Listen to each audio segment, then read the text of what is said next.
eskolako bost eta seigarren mailako ikasleok pelikula hau egin dugu. Ekosistema bizitzaren funtzioak onddo eta landarei buruz da. Toki bakoitzeko inguruak eta han bizi diren bizidunek osatzen duten sistemari ekosistema deitzen diogu. Ekosistema batean bizidunak beste bizidunekin eta bizigabeekin harremanetan daude. Munduko ekosistema batean bizidunak eta bizigabeak daude eta denak dira garrantzitsuak. Ekosisteman bizidunak eta bizigabe dira, eta bizidunak dira animalik, landarek eta ondok. Eta bizigabek dira ura, lurra, argi, haizia, hondarra eta harri. Eta itxasok ekosisteman bizidunak dira animalik eta landarek. Eta bizigabek dira ura, lurra, argi, hondarra eta korala.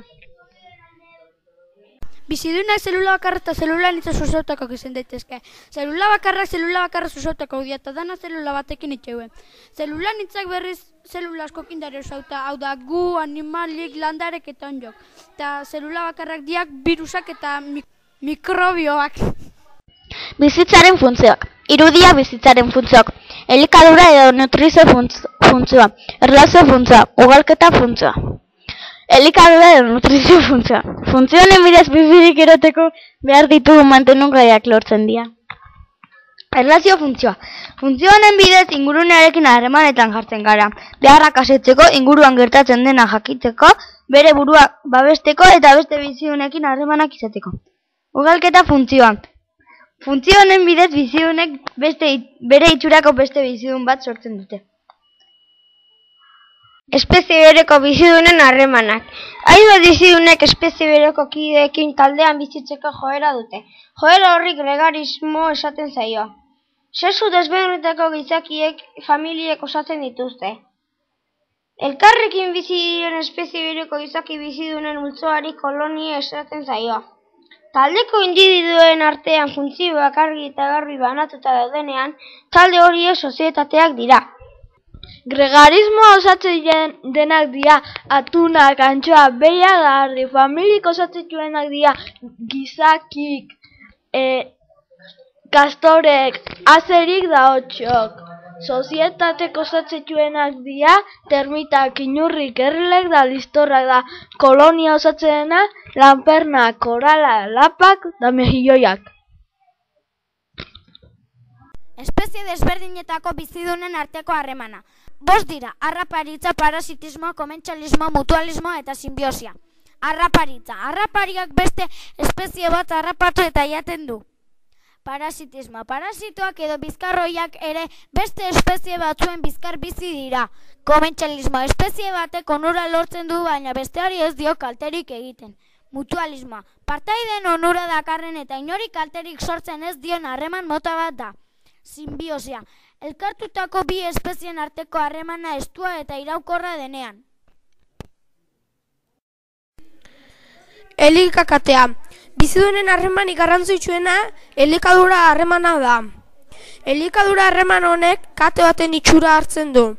Maila bateko bizidunak, beste maila bateko bizidunak janez osatzen da elikadura katea. Elikakatearen maila trofikoak. Ekoizleak. Ekoizleak autotrofok dira. Hau da, beraiek sortzen dute behar duten janaria. Hoiek landarek dira. Lehen mailako kontsumitzaileak. Belarjaleak dira eta belarra jaten dute. Hirugarren, bigarren mailako kontsumitzaileak. Haragijaleak dira eta lehen mailako kontsumitzaileak jaten dituzte.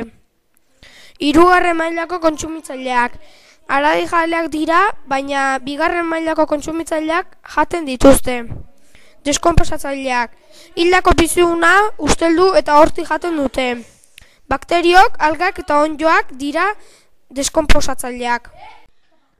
Landaren sailkapena. Landareak bi multzotan banatzen dira, ugaltzeko duten moduaren arabera.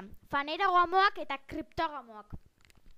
Fanerogamoak ugaltzeko nabarmen ikusten zaien sexu organoa duten landareak. Lorea edo pinaburu antzekoa denek hazia sortzen dute.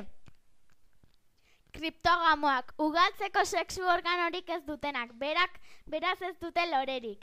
Denek esporak sortzen dituzte. Fanerogamoak bestalde bi taldetan banatzen dira. Angiospermoak eta gimnospermoak. Angiospermoak loreak dituzten landareak dira. Gimnospermoak pinaburuak dituzten landareak dira. Bizidunak zelula bakarrez osatutakoak eta zelula anitzak hainbat zelulaz osatutakoak izan daitezke. Zelula anitzak onddoak, landareak eta animaliak dira. Landarearen nutrizioa. Landareek elikagaia behar dituzte bizi eta hazi ahal izateko. Horretarako, landareek bi lan desberdin egiten dituzte. Hostoetan, fotosintesiaren bitartez, lurretik hartutako sustantziak elikagai bihurtzen dituzte. Landarearen zelula guztietan, errekuntzaren bitartez, hostoetan egindako elikagaiak hazteko behar den indar eta sustantzietan bihurtzen dituzte. Fotosintesia. Fotosintesia hitzak argiaren bitartez janaria sortu esan nahi du. Landareek beraien sustraien bidez lurretik ura gatz mineralak hartzen dituzte. Izerdi landugabea osatuz, xurgatzea. Izerdi landugabea sustraietatik hostoetaraino joaten da. Sustraien enbor eta adarretan dauden hodietatik garraioa. Hostoetan zelula kloroplasto izeneko elementuz beteta daude. Kloroplasto hauek klorofila izeneko sustantzia daukate, berde kolorekoa. Hortik dagokio berde kolorekoa hostoari. Udazkena iristen denean, hostoak erori baino lehenxeago klorofila desagertu egiten da, eta horrela hostoak gorri hori eta marroi koloreak hartzen dituzte. Hostoen azpialdea estoma izeneko atetxoz beteta dago.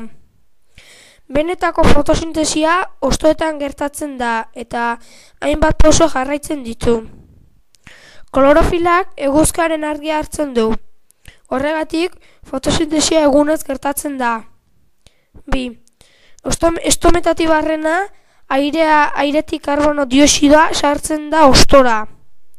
3. Hodietatik barrena, ura eta gatz mineralak iristen dira hostora. 4. Klorofilak hartutako argiaren indarrarekin, karbono dioxidoa, ura eta gatz mineralak nahastu eta beraien osagaietan banatzen ditu. 5. Osagai horiek berriro beste era ezberdin batean elkartu eta elkartze horretatik karbohidratoak, azukrea eta oxigenoa sortzen ditu. 6. Oxigeno hori momentu horretan landarea beharrez duenez, estometatik barrena airera kanporatzen du, iraizketa.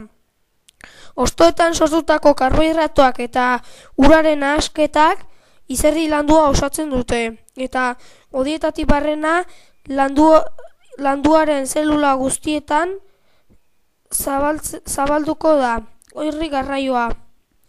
Karbohidrato horiek izango dira gero landareak elikatzeko erabiliko dituenak. Errekuntza. Izerdi landua zelula guztietaraino iristen da, horri garraioa esaten zaio.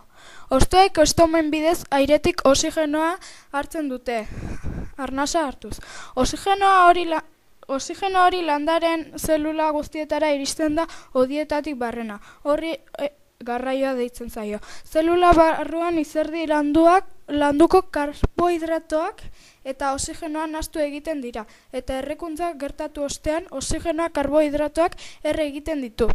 Zelulak hartzeko behar dituen energia eta sustantziak lortzen ditu, horri errekuntza esaten zaio.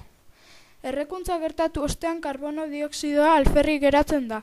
Karbono dioxido hori hodietatik hostoetaraino joaten da, eta hemen estometatik barrena airera kanporatua izaten da. Beste kontu batzuk. Fotosintesia egun argiz gertatzen da. Arnasketa egunez eta gauez gertatzen da etengabe. Egunez arnasketa eta fotosintesia denbora berean gertatzen da. Landaren fotosintesiari esker airea berritu eta garbitu egiten da, karbono dioxidoaren kopurua jaitsiz eta oxigenoarena igoz. Gauetan arnasa bakarrik hartzen dutenez, ez da komeni landare asko logela barruan edukitzea.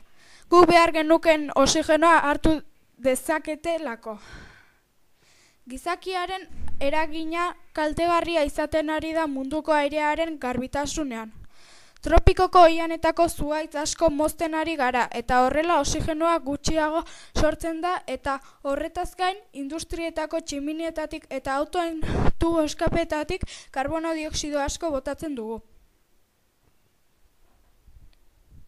Onddo pozoitsuak lizuna ugerra eta bar dira, eta materia organikoen deskonposatzaileak dira. Onddoak ez dira landareak ez dutelako fotosintesiarik egiten eta heterotrofoak direlako. Gizakientzako onddo batzuk kaltegarriak dira, adibidez hanketako onddoak eta lizuna. Beste onddo batzuk gizakientzat onuragarriak dira, adibidez antibiotikoak eta legamia. Onddoak non nahi, onddoak mundun zabalduta dara eta leku txarrenetan biziki irauteko kapaz dira. Esporatik ondora. Esporak temperatura eta ezetasun egokiak kanien ernaldutia eta orduan arizpi sortzea. Arizpik elikagaia xurgatzetxu eta mizelio bihurtzea. Mizeliotik errezeptakulu bihurtzea eta errezeptakulu horrek guk ikuste den perretxiko espora botako eta aurrungo urtean berrez hasikoa. Landare loredunak. Loreen bidez ugaltzen dira. Loreek hazia sortzen dituzte. Egoera egokietan hazitik landare berriak sortuko dira. Landare loredunak bi taldetan banatzen dira. Angiospermoak obulua obulutegi barruan dituztenak eta gimnospermoak obulua agerian dituztenak. Lorea, petaloa, lorearen zatirik ikusgarrienak dira eta kolore deigarriak eta dotoreak izaten dituzte. Sepaloa, hostoen itxurakoak eta berdeak dira. Lorezila, lorearen zati harra da. Pistiloa, lorearen zati emea da. Korola, petaloaren multzoari esaten zaio.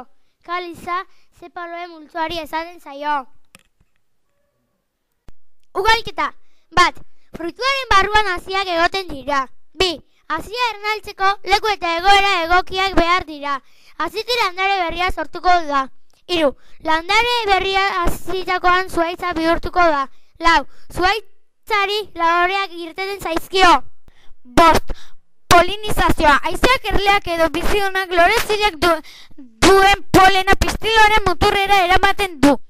6. Ernalketa. Polena pistiloaren barruan luzatzen joaten da obulua dagoen tokiraino eta obuluarekin elkartzen da.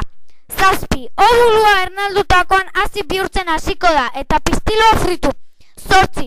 Fruitu heldutakoan jateko prest daude. Animaliak hazi eta guzti irenzten dituzte eta haziak kakarekin batera kanporatzen dituzte. Lorerik gabeko landareak, briofitoak. Klorofila duten eta aldizke espora sortzen dituzten landare kriptoganoak dira, hau da lore gabeak. Goroldiak eta hepatikoak. Goroldiak eta hepatikoak briofitoak dira. Goroldiak ez dute zurtorenik ez zuztorerik. Hostoen bidez urgatzen dituzte ura eta elikagaiak. Leku ezeetan ulur, argi edo enbor gainean hasten dira. Hepatikoak erreka eta itxurri inguruetan ugariak izaten dira. Iratzeak edo aroak eta egizetoak. Errizoma, lurpeko zurtoina. Sustraiak errizomatik ateratzen dira eta hiletxoen tankera dute. Frondeak hostoak dira. Iratzea sustraia ditu eta hoien bidez urgatzen ditu ura eta hatz mineralak. Hostoak eusten zurtoin badaukate, errizomak. Sustraiak odi txiki batzuk ditu eta hortik garraiatzen ditu ura eta hatz mineralak. Sustraietatik frondetara. Talde honetakoak dira baita ere ekisetoak. Esporak frondeetan sortzen dira esporak. Esporak esporontzietan sortzen dira. Esporontziak heltzen direnean zabaldu eta espora botatzen dituzte. Leku egokian eroritako esporak ernatu egiten dira. Ernatutako espora hori protolo bihurtzen da. Protolotik iratze berria jaiotzen da.